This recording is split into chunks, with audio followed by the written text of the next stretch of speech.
গাজওয়াতুল হিন্দ হল রসুল সাল্লাল্লাহু আলাইহি ওয়াসাল্লাম কর্তৃক ভবিষ্যৎবাণীতে বর্ণিত ভারতীয় উপমহাদেশের মুসলিম ও মুশরিকদের মধ্যে ভবিষ্যতের চূড়ান্ত যুদ্ধ, যাতে মুসলিমরা চূড়ান্তভাবে জয়লাভ করবে। শাওবান রাদিয়াল্লাহু আনহু বলেন, রসুল সাল্লাল্লাহু আলাইহি ওয়াসাল্লাম বলেছেন, আমার উম্মতের দুটি দল রয়েছে যাদেরকে আল্লাহ তাআলা জাহান্নামের আগুন থেকে রক্ষা করবেন। তাদের একটি দল হলো হিন্দুস্তানের বিরুদ্ধে লড়াই করবে, আরেকটি দল যারা ঈসা আলাইহিস সালামের পক্ষে থাকবে। নাসাই হাদিস নাম্বার 3175, আহমদ হাদিস নাম্বার 22449, সহিহা হাদিস নাম্বার 1934। উপরোক্ত হাদিসে হিন্দুস্তানের যে যুদ্ধ বিজয়ের ভবিষ্যৎবাণী রসুল সাল্লাল্লাহু আলাইহি ওয়াসাল্লাম করেছিলেন তা ইতিমধ্যে ঘটে গেছে, কেননা মুসলিমগণ হিন্দুস্তানে বেশ কয়েকবার অভিযান পরিচালনা করেছে। যেমন ওমর রাদিয়াল্লাহু আনহু এর খেলাফতকালে সর্বপ্রথম 15 হিজরিতে ওসমান বিন আবুল আসের নেতৃত্বে একটি সেনাদল প্রেরিত হয়, যারা হিন্দুস্তানের থানা,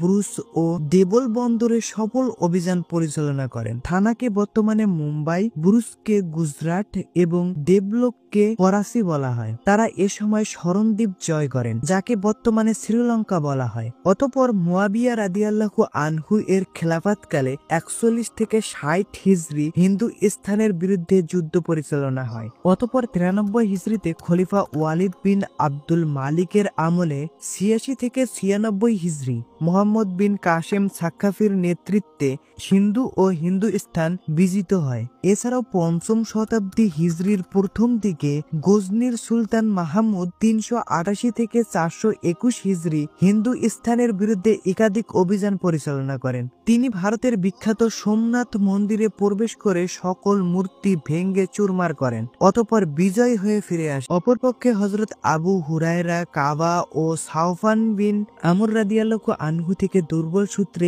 এ বিষয়ে কিছু হাদিস বর্ণিত হয়েছে যে হিন্দুস্তানের নেতাদেরকে মুসলিম সেনারা বেরিবদ্ধ অবস্থায় শামে নিয়ে যাবে, অতঃপর ঈসা আলাইহিস সালামের সাথে সাক্ষাৎ করবে। সেগুলির সবই জয়ীফ। এ সকল জয়ীফ বর্ণনা থেকে অনেকে ধারণা করেন যে এ গাজওয়াতুল হিন্দ কিয়ামতের পূর্বকালে সংঘটিত হবে।